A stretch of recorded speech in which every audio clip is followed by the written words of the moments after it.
Okay, hello everybody. I think I can see that you have all made it in to go to webinar. We've got lots of us joining us this afternoon, which is fantastic.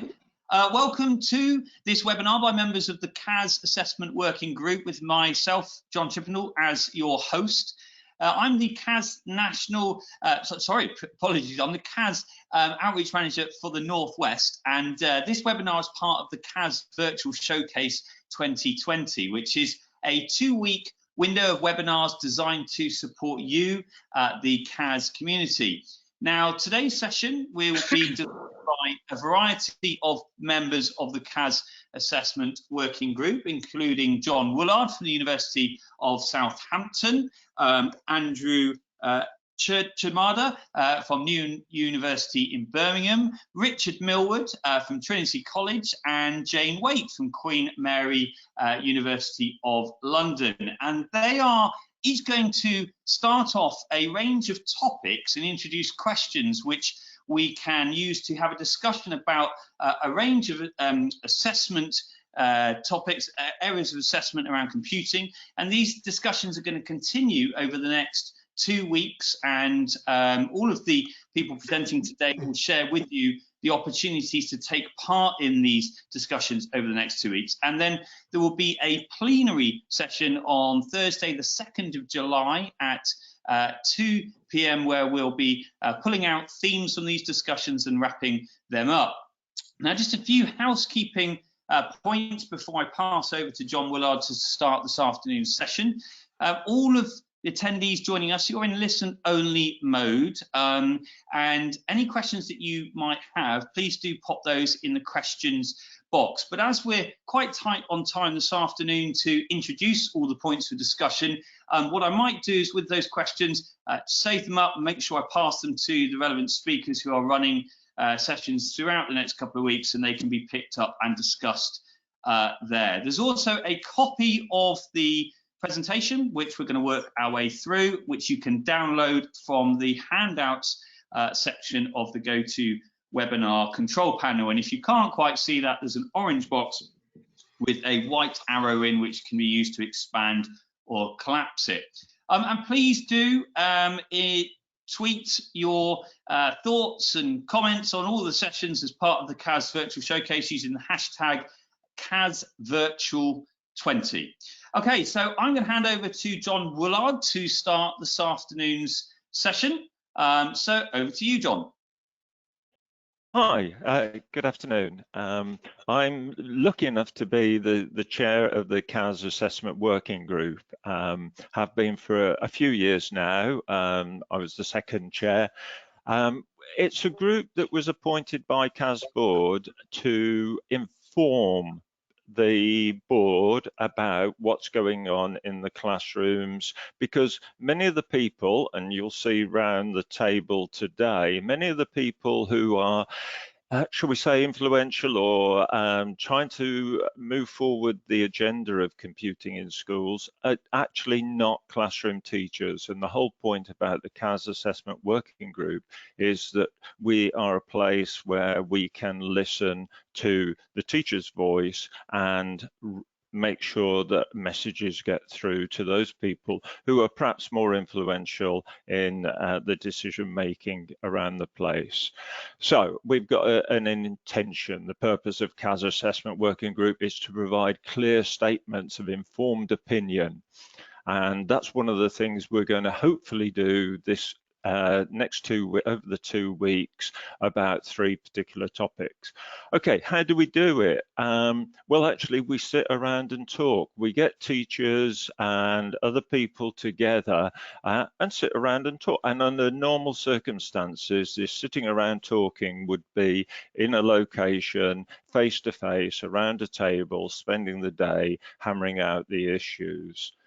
Who are we? Well, it does tend to be people like you can see today from universities. We tend to have a little bit more flexibility in what we do with our time, and for some of us it's called scholarly pursuit, and quite legitimate.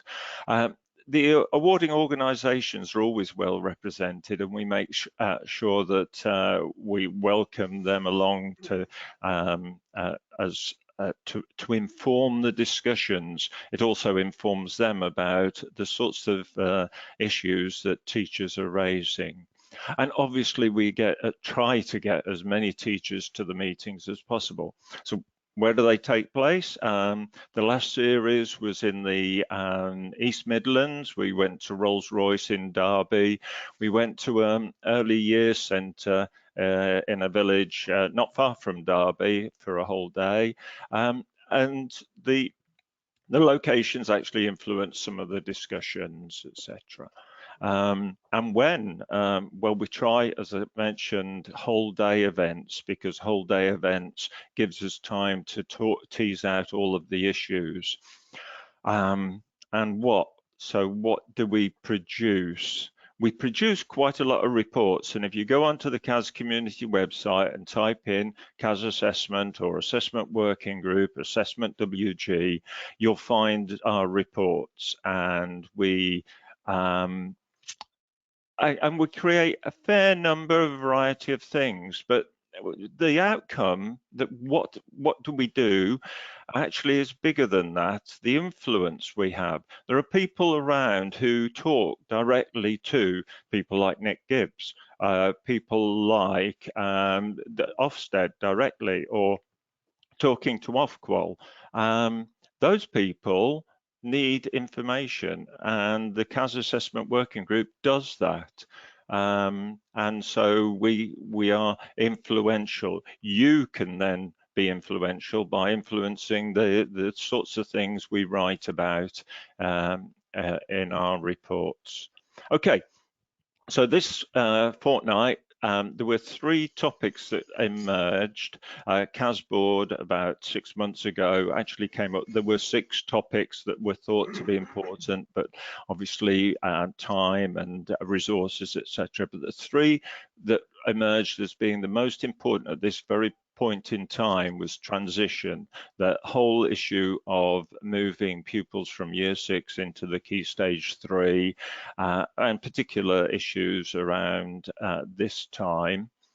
Quantum is a project that has been going a few years. It was it started as a CAS project, still is a CAS project, but it's we're given an opportunity to be able to influence the way it's going to go forward. And if you join the discussions, you'll get experience of a new quiz, see how it implemented, evaluated. Importantly, the third session will be discussing the way in which Quantum can be developed further.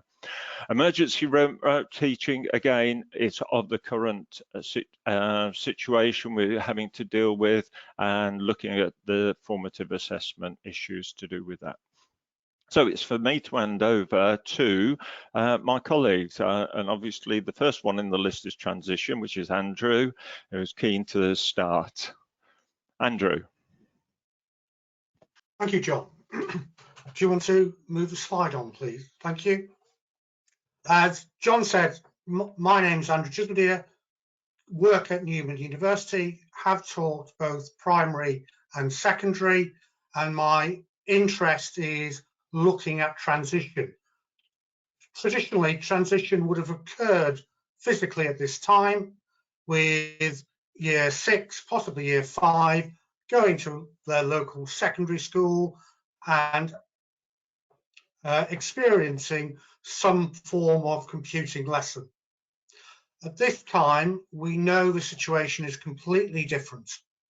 And what we want to do is try to understand what the landscape is. We want to look at what computing transition should look like. And my colleague, Tig Williams, unfortunately can't be here today, and I will lead a session on Friday at 10 o'clock, where we will have a discussion around transition. We'll look at it historically and what it is now. And that's 2 of the questions we pose at the top of the slide. The image there is just to remind you we are trying to create a bridge, across from primary to secondary. When I was selecting my image for the slide, because I'm still in lockdown at the moment in North Wales, I thought about this image and thought about how we build that bridge. So it's about what tools can we use, what techniques are there for us. As John's indicated, it's about having a professional dialogue and discussing what transition looks like and what it looks like now. And we'll talk about tactics. We'll look at what people are doing around the UK and then working together as a team, trying to come up with and promoting good practice. There's discussion already started on the CAS forum. I'll be monitoring that and commenting. And as Lisa has said, it's about keeping the approach simple. It's something which must work and must be effective. Next slide. John, can I have the next slide, please? So the scope of this particular aspect of the working group is looking at the summative assessment of computing transition. What information can be made available to go from primary to secondary? Has that discussion taken place between teaching colleagues? How can that dialogue be done? And, you know, in our discussions as a working group, we looked at, or we want to look at, how to capture learning experience of computing. We want to identify the barriers and the challenges, but more importantly, we want to explore and share our experiences of how those barriers might be overcome and dealt with. So we can provide a bridge at this time from primary computing to secondary computing. Please do join Tig and myself on Friday morning. We'll be posting out a link later on, and then join the CAS forum as we draw upon your experience, your expertise to shape our discussion as a CAS working group. Thank you very much.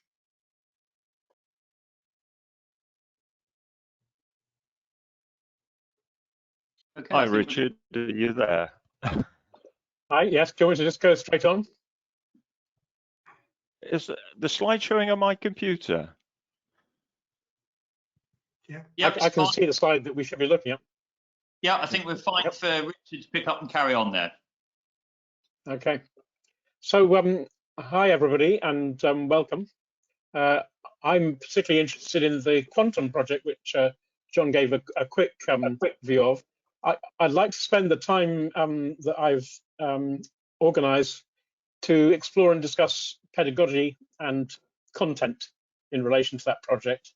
And I've given the background there, which I don't propose to read out to you, but happy to take questions on.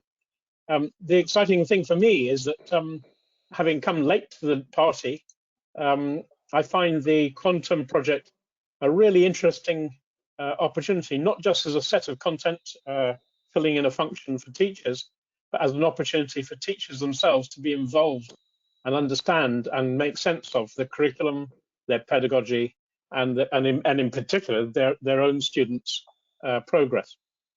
So there are lots of different levels to do that on, and I propose we can move on to the next slide. John.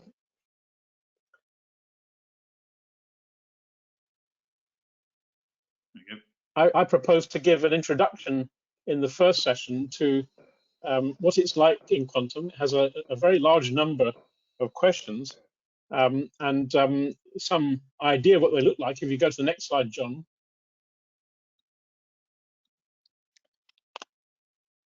Here's an example. It might be interesting for you to think about, those of you in the audience.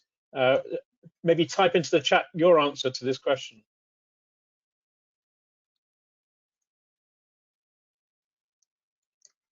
I'll give you a few moments to read it and do that.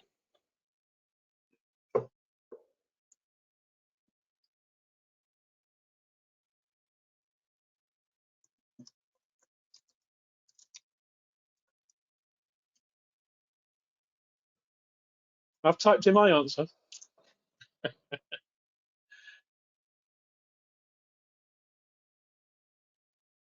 I agree with you, Richard. Go on then.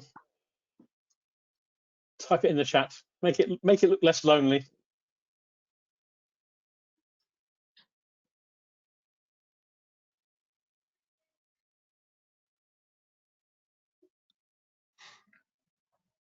Well, we haven't got a very high response rate so far. No, not at the moment, no. I'm prepared to move on if everybody wants me to. It wasn't that important. I just wanted you to engage a little with the kind of content that we see in quantum rather than to get a real answer to the question. Oh, sorry to interrupt. Sorry to interrupt, Richard. What everyone has done is put them in the questions box as opposed to the chat. There's two separate boxes. So so they have, yes. Yeah. So we've got B from Alan Harrison, we've got D from Julie, B from Pauline, D from Gillian, repeat until true from Jara, and the condition is tested, says Alan. So that's where the answers were. Superb. Thank you, everybody, for putting it there. I didn't notice it there. And now I can see it. And if we can whip on to the next slide, John. This is one of the great values of the quantum system as it's implemented in diagnostic questions. John, here we are. I'm able to go in and look at, and so, no, the previous one, John. So on this one, you can see the percentages, which I can find, any teacher can find, the percentages of students answering A, B, C, D, and also filtering out different age groups or gender, or comparing your own students in your own classes to the national picture. So this is the national picture. And over the last 3 years, around 4,000 students have answered this question. And as you can see, you might gather that B is the correct answer. So well done to Pauline and to Alan. And D, of course, is the one that's so often misconceived as being the right answer by almost half of all students, far more than those that get it right.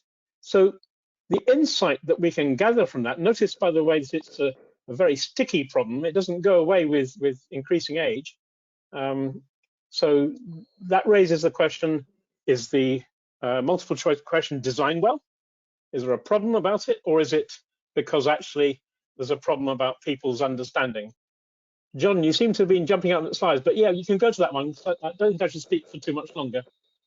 The other thing I can do with quantum, and any teacher can do this, is I can go in and find out what are students saying about the answer. So these are 3 students' explanations for that question. I picked this particular question because it has one of the most voluminous number of explanations from students. And you yourself can sign up and go to this question and find it and read these explanations. So I just put 3 up there for you to look at. And I don't propose to examine them. That's the purpose of our workshops over the next couple of weeks, to look at these kinds of things, the data surrounding the answers to the questions as well as the content itself. So I think I should move on to the last slide, if you're happy to do that, John. And this is just to tell everybody what we plan to do on the three sessions that I've got organised. On Tuesday, tomorrow, that is, I hope to offer you the chance to do a particular quiz that I've invented for the purpose of this workshop. And the idea is that by coming to that workshop and doing that quiz and engaging in discussion with me, we just get to understand what this is all about in more depth than we have in the last few moments. So it's a good session for people who have never done it before. And then the second session on Thursday this week is to look at the data, some of the stuff I've already shown you, and again discuss that and ask the question, what's that all about? And then finally, on Tuesday next, I'm hoping that we'll get some people that have been involved in quantum to come together with us and share our experiences with it as practitioners, and also talk about the development of it as a future. So those are the 3 sessions, and if you follow the link that's on this slide, you can see the documents I've prepared for those 3 sessions, which we'll use as a basis for recording our work, because it's a Google Doc open for you to edit as well. So I look forward to meeting some of you in those 3 sessions, and you needn't come to all of them. You needn't come to any of them, but come to those that you'd be most interested to join in. Thanks very much, Richard. My apologies to the presenters. There's a massive time lag. I click the button and then a few seconds later someone says, the next slide, please. I did promise Jane that I would do things in a very timely manner. Let's hope I do better for you, Jane. Thank you, John. Thank you, John. I'm quite echoey. So thank you to John Chipp for introducing us, and to the virtual team, or they're a real team, I suppose, not a virtual team, for organising the online conference. So what I'm looking at with the assessment working group, which has been organised by John Willard as the overarching team, is about assessment issues of emergency remote teaching. And I always think about formative assessment as traffic lights, so that's why we've got traffic lights. So we're really focusing on formative assessment, but formative assessment during lockdown. And what are your challenges and barriers, and what have been our responses, and how we're overcoming these, and how we're going to share those experiences with others. So I've actually put out a couple of polls already on Facebook and on Twitter, and there seems to be massive differences between whether you're primary or secondary, and that might be because of the current situation and what your constraints are. But what is emergency remote teaching? So emergency remote teaching is a teaching which we are providing during this emergency, and that lady there screaming, whether she's a teacher or a parent with all her pupils, with all her kids at home, I'm not sure, but it's this emergency remote teaching is not the same as online distance teaching and learning, which might take months. In fact, normally does take months of design and careful implementation. So what formative assessment is happening during ERT, emergency remote teaching, is probably very different to what we might carefully construct and implement in a traditional online teaching environment. Next slide, please, John. So what's the scope of our activity? So first of all, it's not transition. So Andrew is doing transition, and it's also not examinations. So the whole issue of summative assessment during lockdown, during emergency remote teaching, it's outside our scope. So what we're looking at is the traffic lights, the formative assessment. Next slide, please, John. So there are several ways for you to take part. Now, the first part is if you'd like to come along tomorrow at the same time between 1 and 1:45, I'll be here with John Chipp, and also with a group of teachers who have already been applying a process called ABC in their schools. So what is ABC and what's it got to do with assessment? So ABC is a process for, oops, can you go back please, John? That's okay. ABC is a process for reviewing and developing online learning in emergency remote teaching in schools. And the reason why it's important for assessment is it gives us some vocabulary that we can use as a group to talk about our practice during emergency remote teaching. And what it enables us to do is to see when the learning is visible and where the opportunities are for feedback. So in terms of formative assessment, ABC gives us kind of the building blocks that we need, the vocabulary and terms we need to be then able to talk about how we are actually formatively assessing or not, and what the opportunities might be to introduce formative assessment. So the second way that you can take part is a bit similar to Andrew and to Richard, in that we've got a range of other ways. So we're on Facebook at the moment, both in CAS Research, CAS Primary and CAS Secondary kind of groups. We've already been tweeting and doing polls on Twitter, and there's a shared Google Doc, and there's a bit.ly for it where we will be starting to amass ideas. And then we've got a meeting on the 29th, that's a Monday, from 4 to 5, a Zoom meeting where we're just going to have a big old chat about what our challenges are, responses and recommendations, and that'll be the big kind of collaborative time. So please share the word about Monday the 29th at 4 o'clock. Next slide.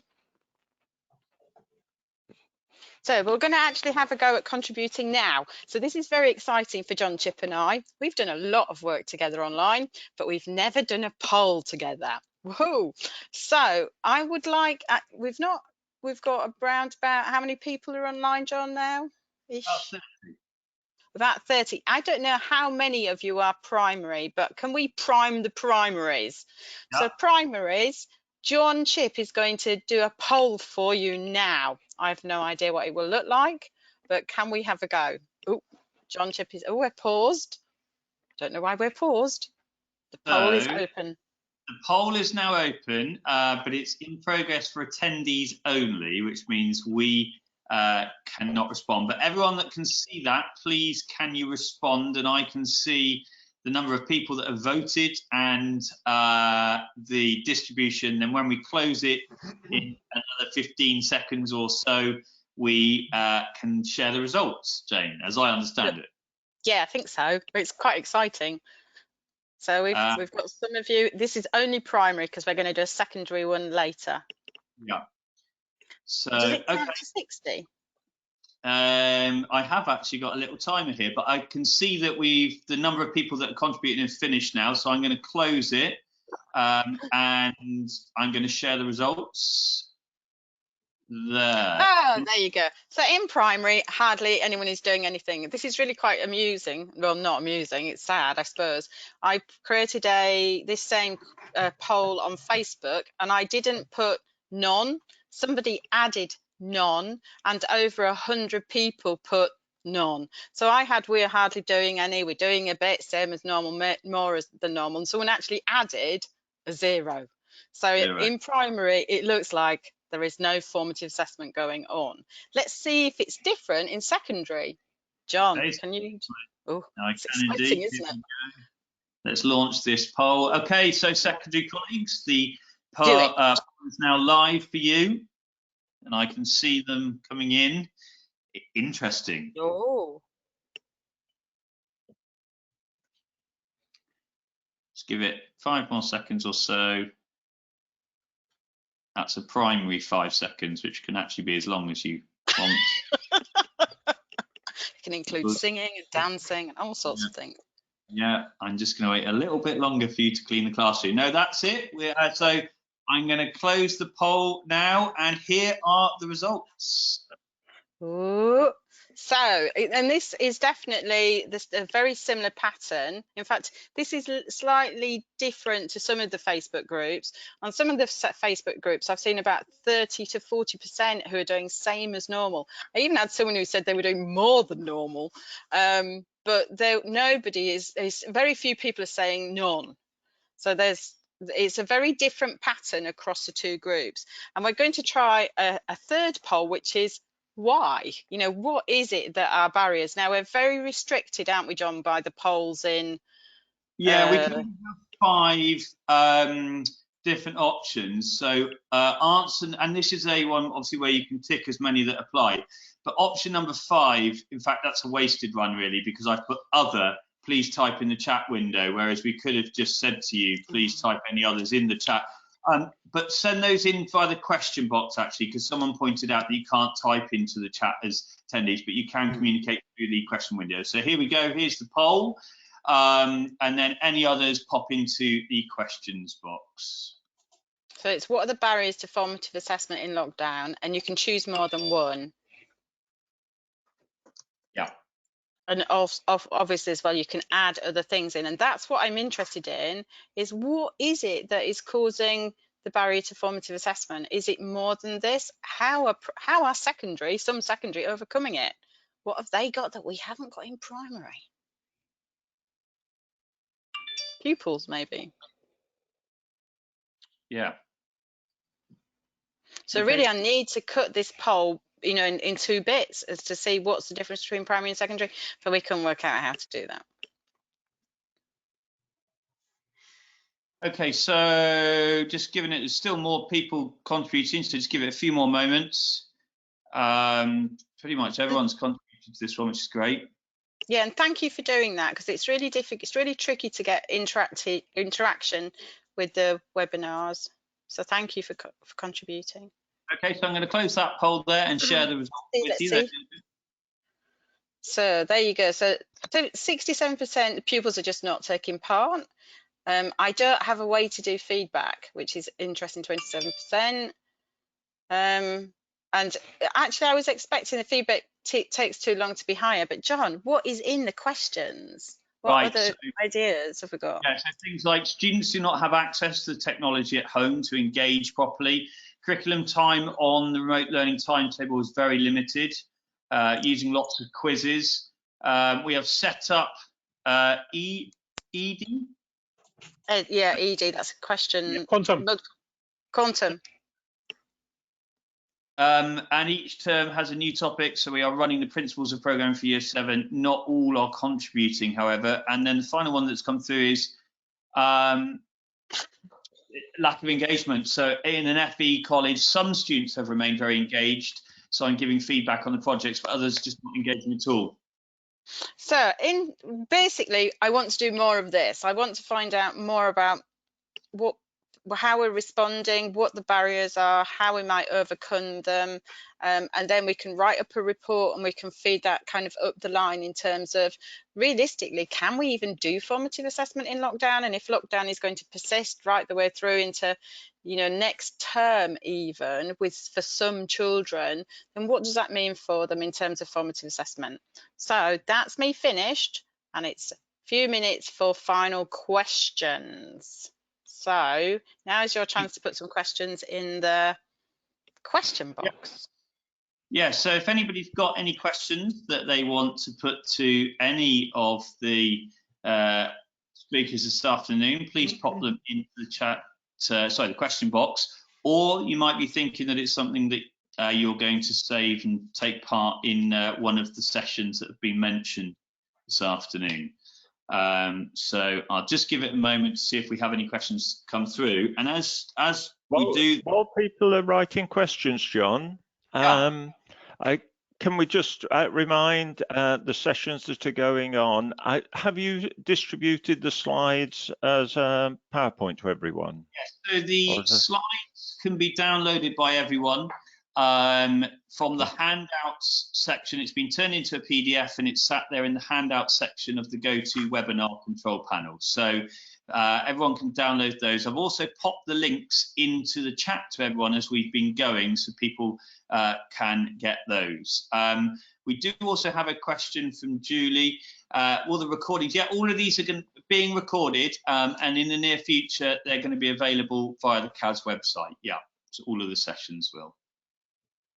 And I just wanted to say thank you to Julie as well. Julie's helping out on my assessment working group. So thank you, Julie. Is that Julie and Price? Tig isn't here, but Tig's supporting Andrew on transition as well. Super. Okay. Right, so we've got a question that's come through here. If I read the question, then we'll decide who it's best going to. So we use a progress tracker spreadsheet with red, amber, green rating, baseline tests using ED and limited feedback on Google Classroom at secondary. What would you recommend as best practice for meaningful, manageable and motivating assessment? That's a big question. Thank you for that from Simon James. Yeah. I think, can I answer that? Can I answer that for Simon? We don't know. That's why we need you to come and take part. And that's exactly it. You know, the fact is there seems to be around about 30% of secondary teachers who are saying they are doing the same as normal. So implying that somehow they've got it cracked. So how can we share that with other people who are going, oh, I've got no idea how to do this? The question mentions motivating.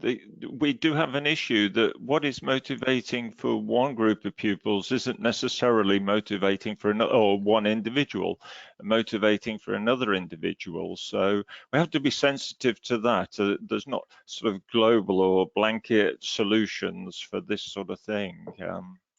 But with formative assessment, we've got to keep responding to the individual, and it's how the individual feels about the feedback that they're getting.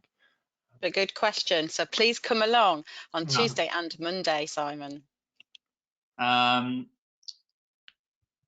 Julie's just put on that point, arguably that's where psychology is useful.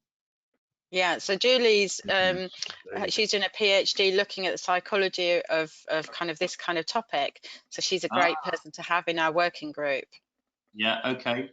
So to discuss kind of things like that more with Julie and others, join those sessions. Chara is also asking, what did you use for online polls? So the polls that we've done there are actually just in the GoToWebinar, but I'm presuming you're looking for poll systems that you can use in home learning. I think I'm trying to remember the one that I've used in primary. If you Google free online polling systems, you'll get lots that come up, and there's lots with education sort of communities around them as well, where people have generated questions already. I don't know if anyone else knows of any that they can suggest.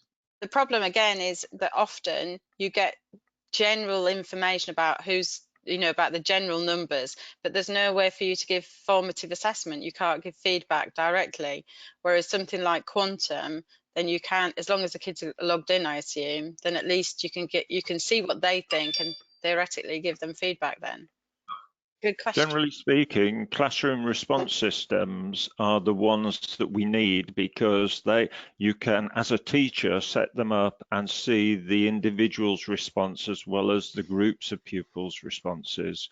But obviously, quantum is a good solution simply because you've not only got what the pupils answering, but there's a rationale. The pupils got a chance to say, I answered this way because there's some text to go in there. Richard, say.